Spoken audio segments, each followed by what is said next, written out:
Salut tout le monde, je fais une petite pause dans ma série sur les zombies que vous pouvez voir en cliquant juste ici, en commençant une autre série de vidéos, cette fois sur le jeu Minecraft. Dans cette série, on va comparer certains aspects du jeu avec la réalité.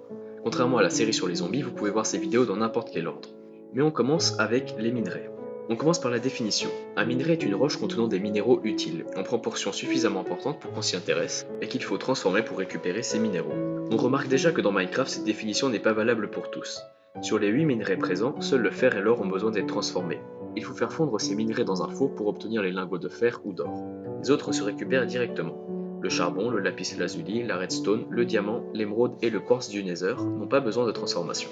Ensuite, comment ces minerais sont utilisés? Dans Minecraft, le charbon sert à crafter des torches. Il sert de combustible pour faire fondre d'autres minerais par exemple dans les fours ou pour faire cuire de la viande. Il sert aussi à se déplacer en alimentant le chariot motorisé.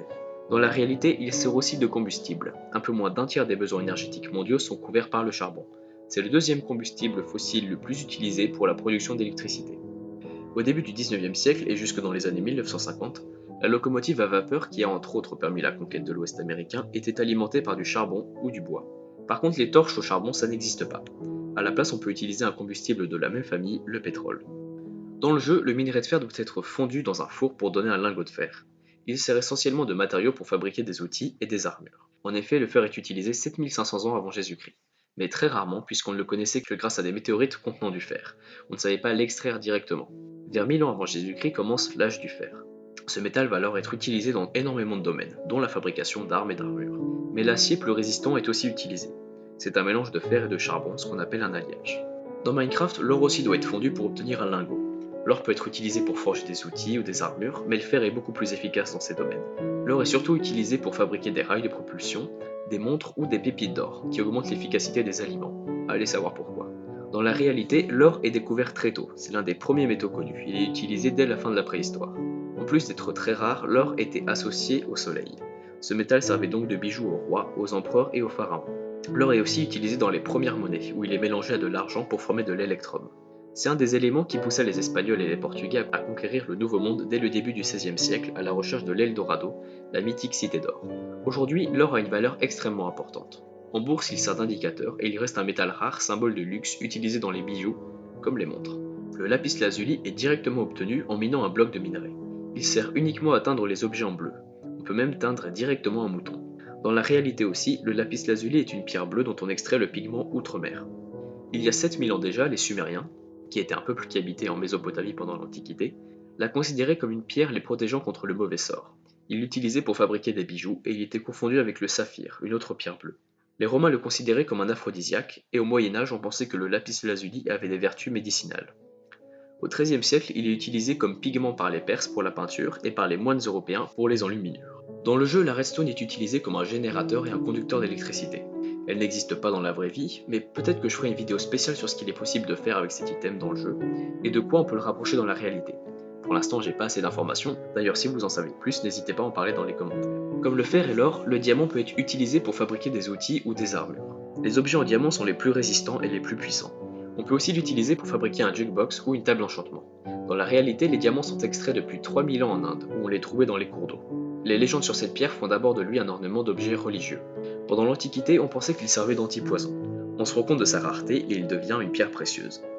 Tout au long de l'histoire et jusqu'à aujourd'hui, il va être recherché par les rois et les seigneurs puisqu'il symbolise la pierre précieuse par excellence. Aujourd'hui, il est utilisé dans l'industrie pour sa dureté et la précision qu'on peut atteindre avec des objets incrustés de diamants. Bien entendu, le diamant est trop rare pour qu'on puisse fabriquer des armes, des armures ou n'importe quel objet plus gros qu'un bijou entièrement avec cette pierre précieuse. Les émeraudes dans Minecraft servent uniquement de monnaie pour commercer avec les villageois.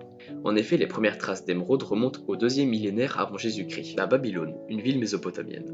Elles servaient de monnaie d'échange. Depuis l'Égypte antique, l'émeraude est utilisée dans la fabrication de bijoux des nobles. Chez les Romains, l'émeraude aurait été utilisée par l'empereur Néron comme un verre de lunettes, sa myopie l'empêchant de profiter des combats de gladiateurs. Elle est encore aujourd'hui utilisée comme pierre précieuse. Le quartz peut être utilisé comme un matériau de construction dans Minecraft. Il en existe 3 versions. Le quartz lisse, normal, le quartz rayé et le quartz gravé. Dans la réalité, le quartz lui-même n'est pas utilisé pour la construction, mais il est l'un des composés du granit, une pierre qui, elle, peut être considérée comme un matériau de construction. On en trouve dans les cuisines, les salles de bain ou encore pour les pierres tombales. Le quartz à strictement parler a été utilisé pour démarrer un feu, comme le silex. Il était aussi considéré comme un cristal important dans les rituels chamaniques et les croyances des peuples primitifs. Donc si dans Minecraft l'utilisation du charbon, du fer, du lapis-lazuli et de l'émeraude correspondent à l'utilisation qu'on fait de ces matériaux dans la vie réelle, c'est pas le cas pour l'or, pour le diamant et pour le quartz. Quant à la redstone, on peut pas vraiment en juger puisqu'elle n'existe pas réellement. Parlons pour finir de l'abondance et de la répartition des minerais. Dans Minecraft, l'abondance est décrite en nombre moyen de blocs par chunk. Un chunk est une unité de terrain. Il représente une surface de 16 cubes par 16 cubes sur 256 cubes de hauteur. Si on compte uniquement les cubes contenant du terrain, c'est-à-dire jusqu'à la couche 64-65, on arrive à un pourcentage de chance de rencontrer un bloc particulier. Il est d'environ 1% pour le charbon, 0,5% pour le fer, comme pour le quartz, 0,2 pour la redstone, 0,06 pour l'or, 0,022 pour le lapis-lazuli, 0,02 pour le diamant et 0,0008 pour l'émeraude. Pour vous donner une idée, imaginez un cube géant de 100 blocs de côté. Vous y trouverez en moyenne 10 000 blocs de charbon, 5 000 blocs de fer, 5 000 blocs de quartz, 2 000 blocs de redstone, 600 blocs d'or, 220 blocs de lapis, 200 blocs de diamant et seulement 8 blocs d'émeraude. Dans la réalité, c'est pas exactement ça. Dans la croûte terrestre, les éléments chimiques sont comptés en milligrammes par kilo. Pour le fer, on est à 56 300 mg par kilo. Pour le carbone, qui est le constituant principal du charbon, on est à 28 mg par kilo, et pour l'or, on est à 0,004 mg par kilo. En regardant ce graphique où j'ai choisi l'échelle du fer pour montrer les différences entre Minecraft et la réalité, on se rend compte qu'il n'y a aucun rapport entre les deux.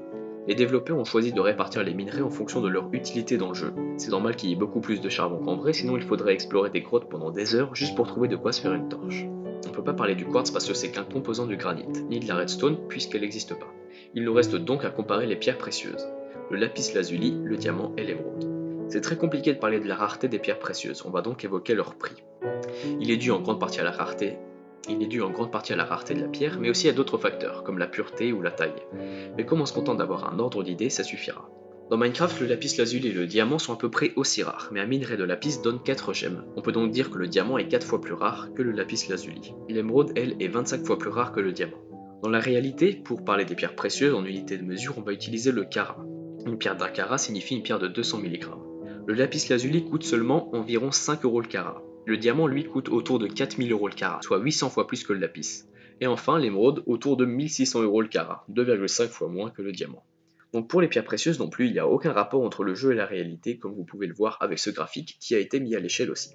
En conclusion, Minecraft est assez réaliste dans l'utilisation qu'on peut faire des différents minerais, mais absolument pas dans la rareté de ces minerais qui n'a rien à voir avec la réalité. J'espère que cette première vidéo sur l'univers de Minecraft vous a plu, si c'est le cas mettez un pouce bleu et abonnez-vous pour ne pas rater celles qui vont suivre.